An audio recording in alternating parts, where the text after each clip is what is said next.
शुभ प्रभातम मेरे प्यारे विद्यार्थियों। इस वीडियो में आप सभी का स्वागत है। मैं सोनू कुमार आप लोगों का स्वागत करता हूं। आज की इस वीडियो में जो प्राचीन भारतीय इतिहास के एक महत्वपूर्ण टॉपिक मगध का उत्कर्ष है, मगध के उत्कर्ष में किन किन राजाओं का क्या क्या योगदान रहा है, किन किन राजवंशों ने शासन किया, इन सभी चीज़ों पर चर्चा करेंगे। मगध साम्राज्य के उत्कर्ष की बात करें तो मगध साम्राज्य में अनेक राजवंशों ने अपने अपने राजवंश की स्थापना की और इसके उत्कर्ष में अपना योगदान दिया। उसी में अगर क्रम की बात करें हम राजवंशों का क्रम, तो ध्यान रखेंगे राजवंशों का क्रम, तो सबसे पहले मगध साम्राज्य में एक राजवंश की स्थापना होती है जिसका नाम है बृहद्रथ वंश। ध्यान रखेंगे। फिर उसके बाद बृहद्रथ वंश के बाद हर्यक वंश की स्थापना होती है, हर्यक वंश की स्थापना होती है। और हर्यक वंश के बाद शिशुनाग वंश की स्थापना होती है, शिशुनाग वंश। ध्यान रखेंगे शिशुनाग वंश। और शिशुनाग वंश के बाद नंद वंश की स्थापना होती है, नंद वंश की स्थापना होती है। और नंद वंश के बाद मौर्य वंश, जो कि मगध का सबसे प्रतापी या फिर सबसे कहा जाए तो सुदृढ़ राजवंश था मौर्य वंश। तो इस तरह से जो है इन राजवंशों का योगदान रहा है मगध की उत्कर्ष में। हम बृहद्रथ वंश की बात करें तो इसकी स्थापना स्वयं बृहद्रथ ने किया था। बृहद्रथ ने इसकी स्थापना किया, स्वयं बृहद्रथ ने इसकी स्थापना किया। बृहद्रथ का एक पुत्र होता है जरासंध। जरासंध जो है बड़ा प्रतापी राजा होता है, जरासंध बृहद्रथ का पुत्र। उसके बाद हर्यक वंश की बात करें तो हर्यक वंश के संस्थापक हो जाते हैं बिंबिसार। इनके संस्थापक हो जाते हैं बिंबिसार। कुछ किताबों में इसके संस्थापक जो है आपको भट्टिये मिलेंगे, लेकिन अगर वास्तविक संस्थापक की बात की जाए तो हर्यक वंश के संस्थापक हो जाते हैं बिंबिसार। फिर उसके बाद आता है शिशुनाग वंश। तो शिशुनाग वंश के संस्थापक हो जाते हैं स्वयं शिशुनाग होते हैं। ध्यान रखेंगे शिशुनाग ने ही शिशुनाग वंश की स्थापना किया। उसके बाद नंद वंश की बात करें तो नंद वंश के संस्थापक महापदनंद। ध्यान रखेंगे महापदनंद थे, महापदमनंद या फिर महापदनंद। ध्यान रखेंगे महापदनंद थे। ये नंद वंश की स्थापना किया। और नंद वंश के अंतिम शासक होते हैं घानानंद, जिसे पराजित करके चंद्रगुप्त मौर्य ने मगध पर मौर्य वंश की स्थापना करता है। कौन करता है? तो चंद्रगुप्त मौर्य करते हैं। चंद्रगुप्त मौर्य जो है मौर्य वंश की स्थापना मगध पर करते हैं। अब आगे हम बात करेंगे इन्हीं राजवंशों के बारे में एक एक करके कि बृहद्रथ वंश की क्या योगदान रहा, फिर उसके बाद हर्यक वंश का क्या योगदान रहा, एक एक करके जो है हम समझने का प्रयास करते हैं। तो चलिए मगध साम्राज्य के उत्कर्ष की बात करें तो मगध साम्राज्य के उत्कर्ष में सबसे पहले बृहद्रथ वंश। ध्यान रखेंगे इनका टाइम पीरियड जो है ज्ञात नहीं है, समय ज्ञात नहीं है। कुछ विद्वानों का मानना है कि बृहद्रथ वंश जो था इस वंश में था ही नहीं, हर्यक वंश को ही मानते हैं। तो ध्यान रखेंगे कि बृहद्रथ वंश के संस्थापक जो हो जाते हैं बृहद्रथ ही होते हैं। हर्यक वंश के संस्थापक बिंबिसार होते हैं। और शासनकाल जो है 545 बीसी से, बीसी यानी कि बिफोर क्राइस्ट, ईसा पूर्व 545 ईसा पूर्व से 412 ईसा पूर्व इसका टाइम पीरियड है। फिर उसके बाद हर्यक वंश के बाद मगध में शिशुनाग वंश आता है। शिशुनाग वंश के संस्थापक हो जाते हैं शिशुनाग। इसका टाइम पीरियड 412 बीसी से लेकर के 412 ईसा पूर्व से लेकर के 344 ईसा पूर्व। शिशुनाग वंश के बाद आता है नंद वंश। और नंद वंश के संस्थापक हो जाते हैं महापदनंद। और इसका काल है 344 ईसा पूर्व से लेकर के 323 ईसा पूर्व, वही महापदनंद जब नंद वंश की स्थापना करता है और नंद वंश के अंतिम शासक रहते हैं घानानंद। घानानंद को पराजित करके मगध पर मौर्य वंश की स्थापना होती है, जो कि सबसे शक्तिशाली वंश था मौर्य वंश। इसकी स्थापना 323 ईसा पूर्व में होता है। इसका शासनकाल चलता है 185 ईसा पूर्व तक सबसे ज़्यादा, और इसके संस्थापक हो जाते हैं चंद्रगुप्त मौर्य हो जाते हैं। अब एक एक करके जो है इनमें जितने भी संस्थापक हुए या फिर जो राजवंश हुए, इन सब के बारे में बात करेंगे। तो सबसे पहले बृहद्रथ वंश की बात करें तो बृहद्रथ ने मगध में बृहद्रथ वंश की स्थापना की। आपको ध्यान रखना है, सबसे पहले इनके पिता का नाम चेदीराज वसु था। बस इसमें एक पॉइंट ध्यान रखेंगे, बृहद्रथ के पिता का क्या नाम था? चेदीराज वसु था। बृहद्रथ के पुत्र जरासंघ इस वंश का सबसे प्रतापी राजा था। इसके पुत्र का नाम था जरासंघ, ठीक है, जरासंघ नाम इसका पुत्र था। ये जो है सबसे प्रतापी राजा होता है, जिसे महाभारत युद्ध में श्री कृष्ण के आदेश पर पांडुपुत्र बोला जाता है भीम को। भीम के हाथों मल्ल युद्ध में, मल्ल युद्ध यानी कि गद्दा प्रहार जो वाला गद्दा वाला जो युद्ध होता है, मल्ल युद्ध में जो है यह मारा जाता है।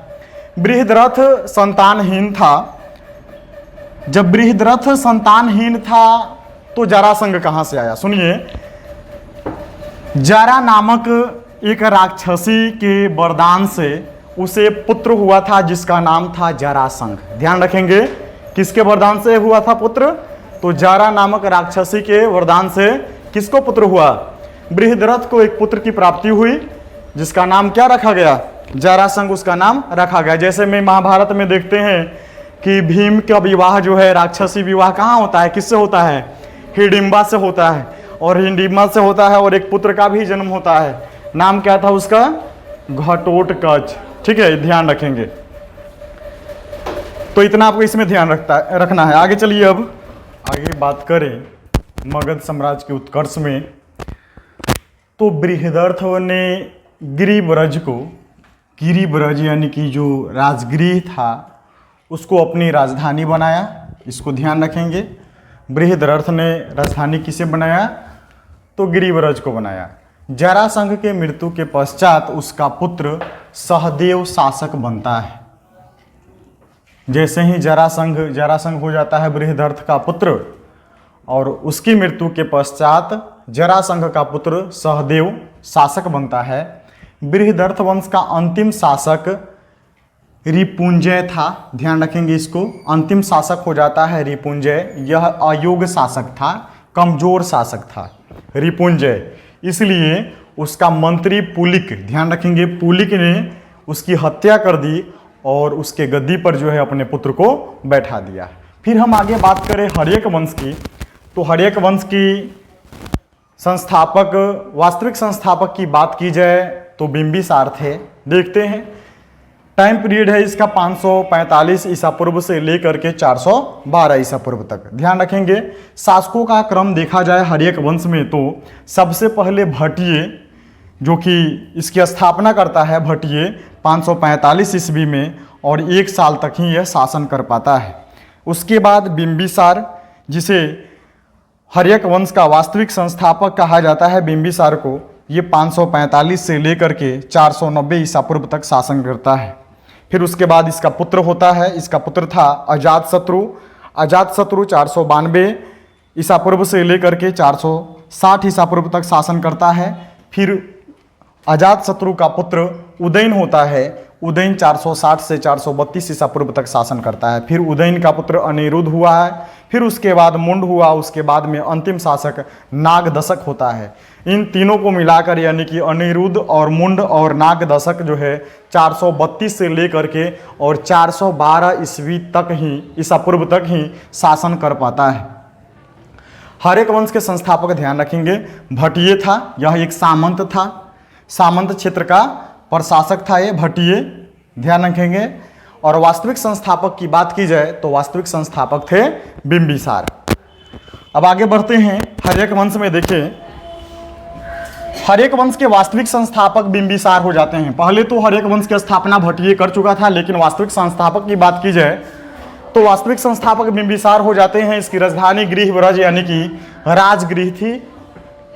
आगे बात करें, बिंबिसार एक महत्वाकांक्षी शासक था। महत्वाकांक्षी का अर्थ होता है कि जो अपनी इच्छा से मनमर्जी चले। उसने साम्राज्य के विस्तार के लिए वैवाहिक संबंध, ध्यान रखेंगे, वैवाहिक संबंध स्थापित किया, वैवाहिक संबंध की नीति अपनाई। उसकी 3 रानियां थी, कोसला देवी, चेलना और क्षेमा। कोसला देवी कोसल की राजकुमारी थी। इस विवाह में बिंबिसार को, जब कोसला देवी से विवाह हुआ, इसमें बिंबिसार को दहेज के रूप में काशी मिलता है।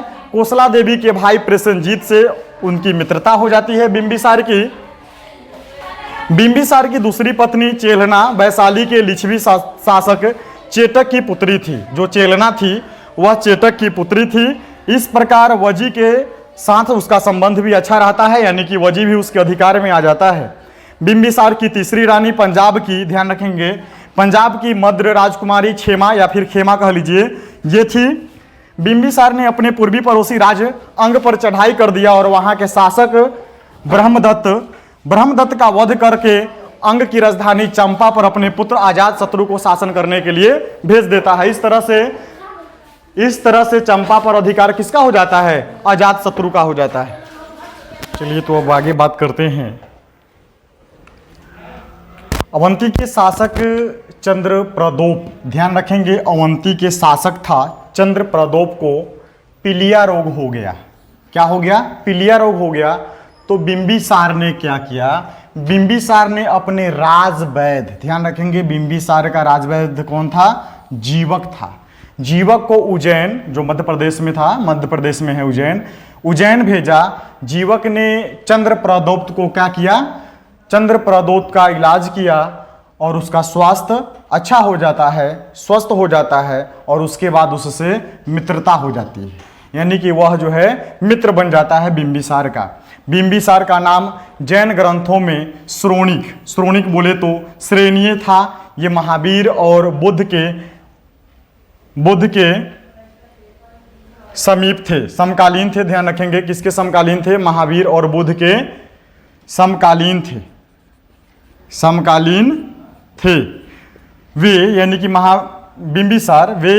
कि बिंबिसार जो थे वे महावीर के अनुयायी और बुद्ध के उपासक थे। महावीर के अनुयायी थे और बुद्ध के उपासक थे। बिंबिसार ने अपनी पहली बार सेना में हाथी का प्रयोग किया था। ये भी आपको ध्यान रखना है कि बिंबिसार ने पहली बार सेना में हाथी का प्रयोग किया।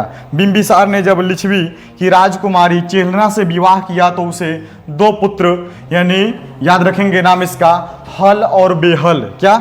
हल और बेहल का जन्म हुआ, जिससे प्रसन्न होकर, खुश होकर बिंबिसार ने अपनी पत्नी को 18 लड़ियों का एक हार, ध्यान रखेंगे, 18 लड़ियों का एक हार और सेचनक हाथी उपहार दिया। सेचनक हाथी का विशेषता था कि यह सूंड में पानी और पुष्प दोनों एक साथ भरकर पुष्प वर्षा करता था। यही हाथी जो है बिंबिसार अपनी पत्नी को उपहार में दे देता है। फिर उसके बाद 491 BC में, 491 ईसा पूर्व में अजातशत्रु ने पिता बिंबिसार की हत्या कर देता है और स्वयं मगध का शासक बन जाता है।